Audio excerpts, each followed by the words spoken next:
A continuación, desaparece un adolescente.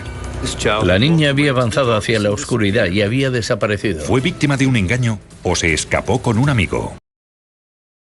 Fue horrible. La gente no sabía qué pensar. Durante semanas surgían las preguntas, pero nadie daba respuestas.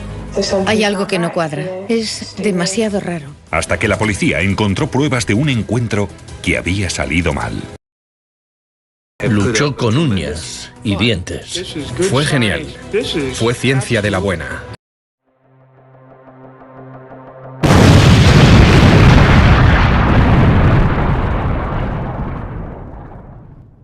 En las relaciones de pareja adolescentes, la pasión brota a raudales. Así que cuando Tara Mansi, de 16 años, se enamoró de su compañero de clase, Nick Zarova, pensó que el amor sería eterno. Tara y Nick sentían un amor muy fuerte, pero era como con los coches, iban a todo gas. A veces era maravilloso y otras un desastre. Cuando Nick acabó el instituto, se enroló en la Marina y le destinaron a la base naval de los Grandes Lagos, en Illinois. Tara se quedó en Virginia para acabar sus últimos años de instituto. Estaba enamorada y hablaba de él constantemente. Incluso pensaban en casarse. La noche del 25 de enero del año 2000, Tara, que trabajaba en un restaurante de comida rápida de la zona, no volvió a casa después del trabajo. Tara no solía hacer esas cosas. Tara siempre llamaba y nos informaba. Los padres de Tara se pusieron en contacto con la comisaría local, pero no era ni mucho menos la primera vez que los policías recibían ese tipo de llamada. Las llamadas de desaparición de adolescentes son muy comunes. Normalmente, un joven o cualquier persona desaparecida suele volver en 24 horas. La última vez que se había visto a Tara había sido en el restaurante de comida rápida de donde había salido a las 7 en punto con una bolsa de comida. Pero su coche seguía en el aparcamiento. El coche estaba abierto y la comida estaba en el asiento del copiloto, como si ella la hubiera dejado ahí, pero allí no estaban ni el bolso ni las llaves. La pregunta era, ¿por qué no se había llevado el coche? Y también con quién estaba o dónde estaba. ¿Estaba con alguien con quien no quiere que sus padres sepan que está? Era como si Tara hubiera dejado sus cosas y se hubiese ido. Pero hacía mucho frío. Así que no parecía que se hubiera ido sin más. No obstante, a la mañana siguiente, Tara seguía sin volver a casa. Los dos, la madre de Tara y yo, sabíamos en el fondo que algo no iba bien. Había quienes pensaban que se había escapado para irse con Nick. ¿Se habrá ido a Illinois? ¿Se habrá ido allí a ver a su novio? No había constancia de que hubiera comprado ni un billete en la estación de autobuses ni un billete de avión. Los investigadores contactaron con Nick en la base naval. Dijo que no había contactado con ella, que no la había visto y que ella no le había llamado. El comandante pudo confirmar que había estado en la base naval día y noche. 24 horas después de la desaparición de Tara, la policía recibió una información alarmante. Un compañero de trabajo dijo que la tarde anterior, Tara había trabajado en la ventanilla por donde se atiende a los coches y había tenido una discusión con dos clientes jóvenes. Había tenido una conversación acalorada o quizá una confrontación con un par de chicos que habían ido a por la comida en coche, así que pensamos que eran sospechosos potenciales. Normalmente debería haber un vídeo para poder identificar a esos hombres. Pero no lo había. Fue una decepción. El restaurante no tenía cámaras de vigilancia de ningún tipo. Eso también significaba que no había cámaras de vigilancia en el aparcamiento, y ninguno de los clientes ni de los compañeros de Tara había visto nada sospechoso. No se fijaron con quién se fue, ni de lo que pasó en el aparcamiento. Y eso dejó a la familia de Tara y a la policía sin respuestas. No sabíamos nada. Desde el principio no teníamos información sobre el caso. Cuando Tara Mansi desapareció, sus amigos pensaron que se había escapado para ver a su novio Nick, que estaba en Illinois. Sus padres, sin embargo, no estaban tan convencidos. Yo creo que es posible que en algún momento Tara decidiera escaparse, pero como mucho se hubiera ido una hora, no se habría escapado. Cuando la prensa se hizo eco de la desaparición, cientos de voluntarios se unieron a la búsqueda. Todos querían ayudar en la búsqueda de Tara Mansi. Frío y había nieve, pero eso no detuvo a la gente. La gente salió, se echó a la calle y buscó por los barrios, los parques, miraron por todas partes a pesar de la nieve y el frío. La echo mucho de menos. Quiero que vuelva. Alguien la tiene retenida. No sé por qué, pero ella nunca se escaparía. Hay algo que no cuadra, es demasiado raro. Los amigos de Tara dijeron a la policía que la última vez que la habían visto había sido después de clase el mismo día que desapareció. Tara se fue al trabajo, al restaurante de comida rápida. Habían pasado 2 largas semanas y todavía no había ni rastro de Tara. La acción era mucha en aquel momento y además era incluso mayor, porque la niña había avanzado hacia la oscuridad y había desaparecido. Le podía haber pasado a tu hija o a la mía. Entonces, 17 días después de la desaparición de Tara, un excursionista encontró un cadáver cerca de unas vías del tren abandonadas a 11 kilómetros de la casa de Tara. Lo primero que pensé fue, ¿cuánto podemos tardar en llegar allí? ¿Será Tara o será otra persona? El cadáver estaba en el fondo de un barranco de unos 20 metros y prácticamente no se veía. Es surrealista lo que sientes cuando estás allí en el campo y ves que la víctima ha tenido una muerte violenta. La chica estaba desnuda de cintura para abajo y la habían matado de un disparo. Tenía heridas que indicaban que la habían tirado por el barranco después de muerta. El carné de conducir que llevaba en el bolsillo trasero confirmó lo que todo el mundo se temía.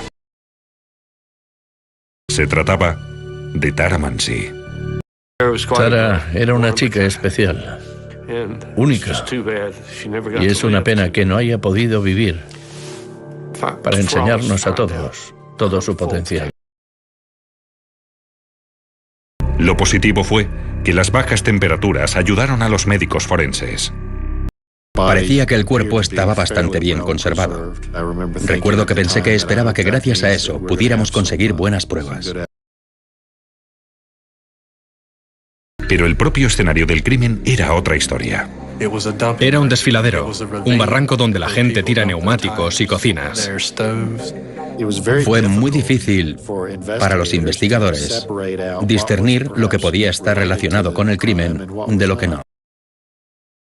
En la parte superior del barranco había un cartucho del calibre 22 junto con las llaves del coche de Tara y partes de un cigarro. El filtro del cigarro estaba en el mismo escenario del crimen.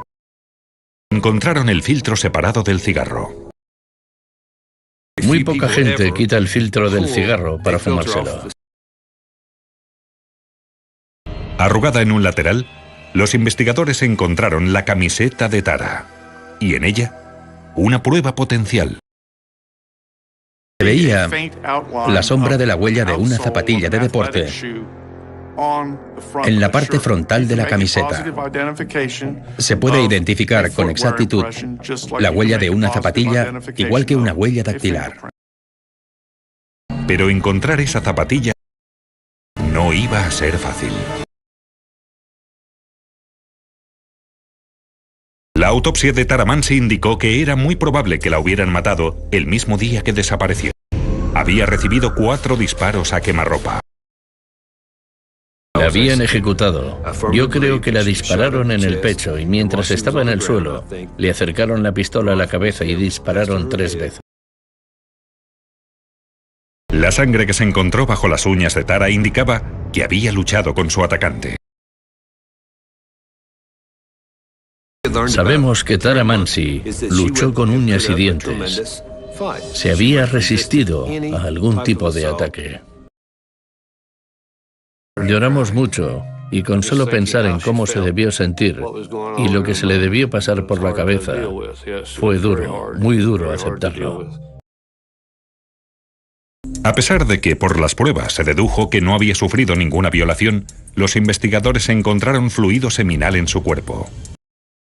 Se mandaron todas las muestras biológicas al laboratorio para realizar pruebas de ADN. La prueba de balística ofreció un indicio sorprendente.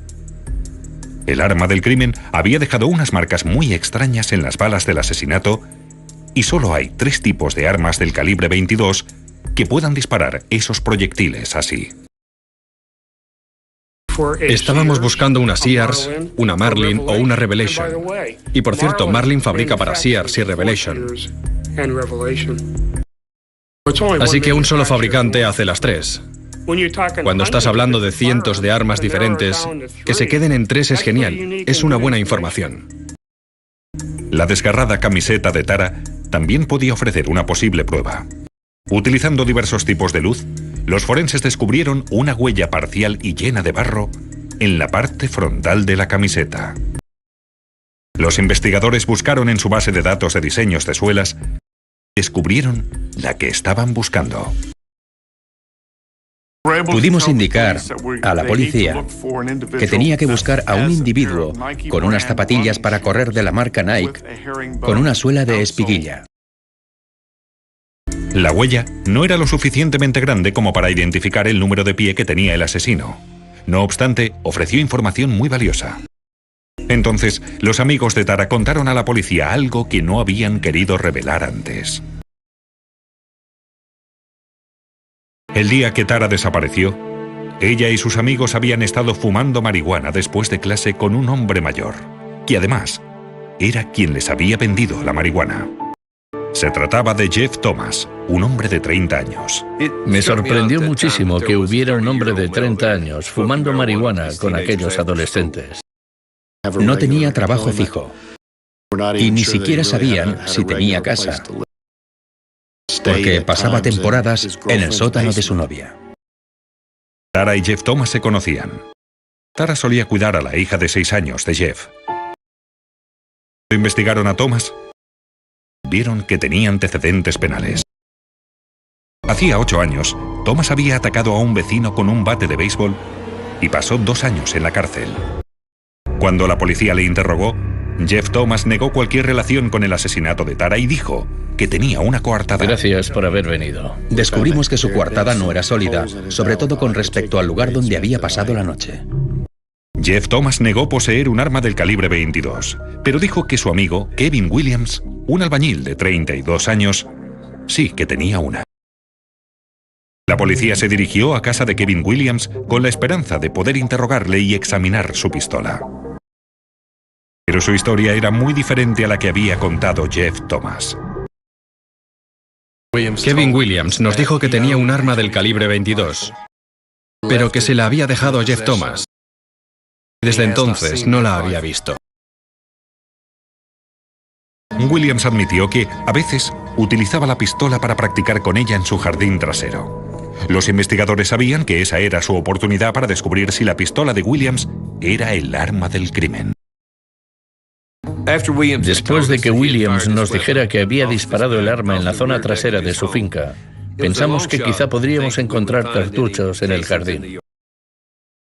Sorprendentemente, los investigadores encontraron 2 cartuchos debajo del porche.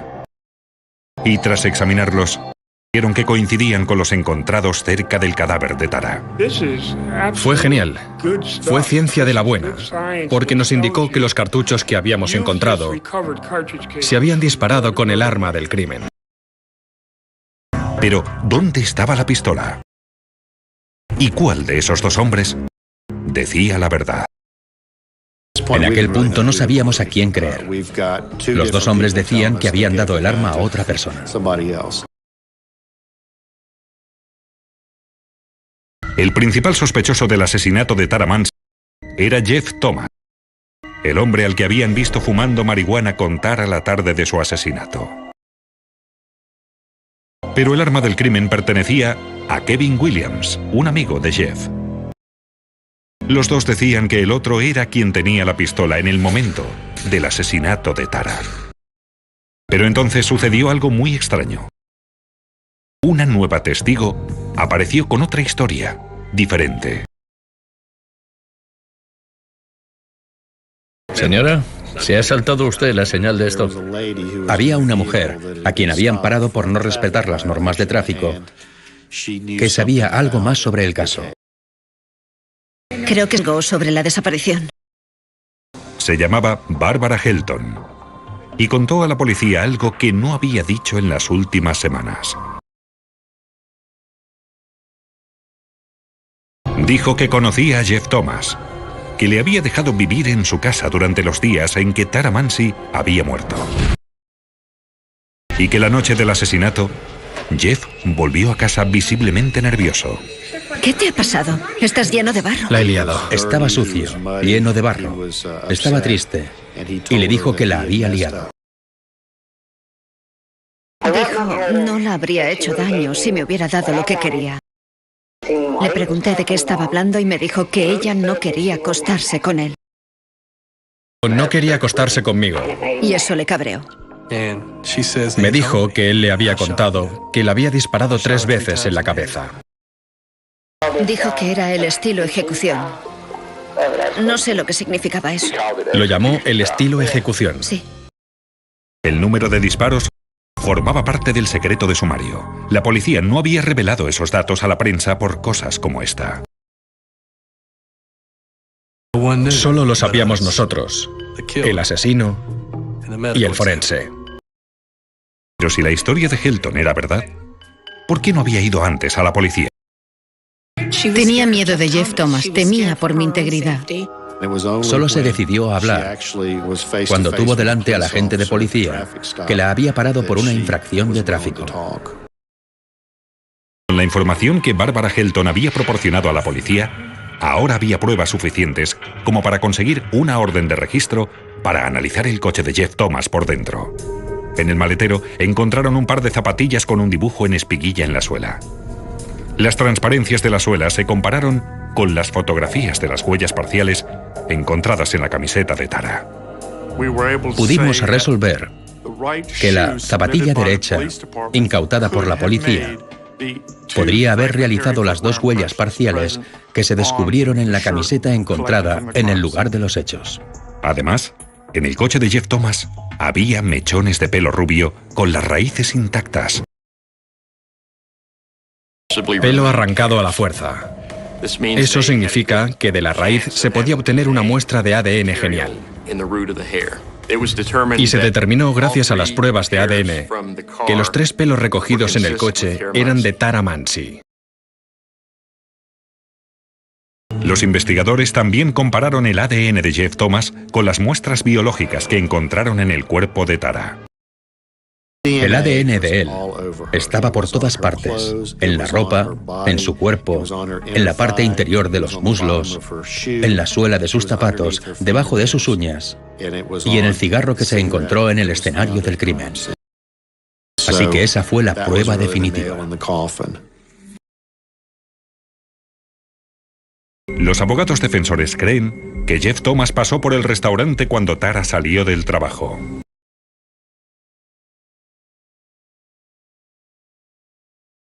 Quizá la invitó a fumar marihuana en algún sitio apartado, tal y como habían hecho anteriormente esa misma tarde.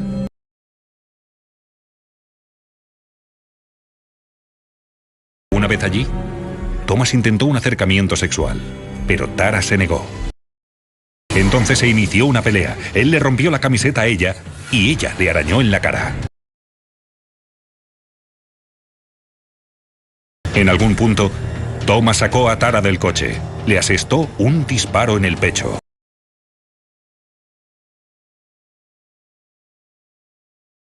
Tres disparos más en la cabeza y dejó la huella de su zapatilla en la camiseta de Tara.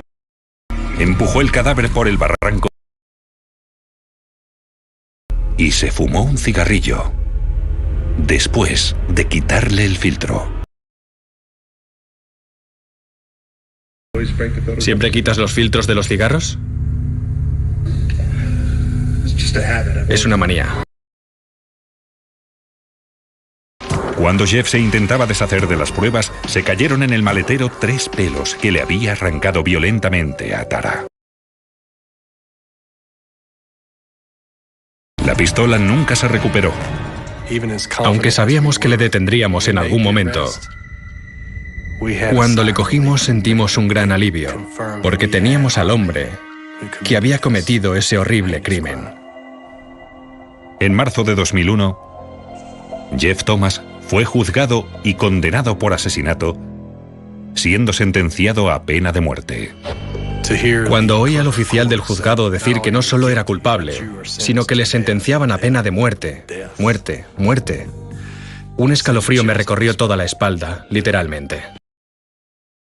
Pero la madre de Tara se opuso a la pena de muerte y solicitó que se la conmutaran por cadena perpetua.